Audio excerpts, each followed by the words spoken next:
ഈശോ മിശിഹായ്ക്കും സ്തുതിയായിരിക്കട്ടെ. വിശുദ്ധ തോമാസ് ശ്ലീഹായുടെ തിരുനാൾ അഥവാ ദുഃഖ്രാന തിരുനാൾ ജൂലൈ 3 നാം ആചരിക്കുന്നു.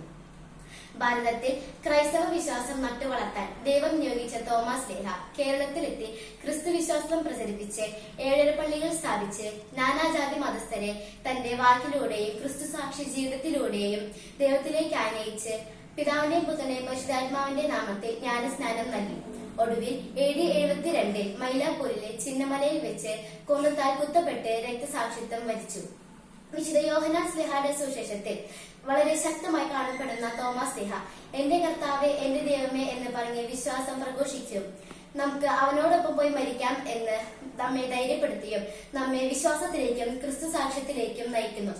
ക്രിസ്തുവിനെ കാണാനും അനുഭവിക്കാനും കഴിയുന്ന വിശുദ്ധ കുർബാനയിലൂടെ തോമാസ് ശ്ലീഹായെ പോലെ ക്രിസ്തു അനുഭവം സ്വന്തമാക്കി യേശുവിന് വേണ്ടി ജീവിക്കാൻ നമുക്കും പരിശ്രമിക്കാം.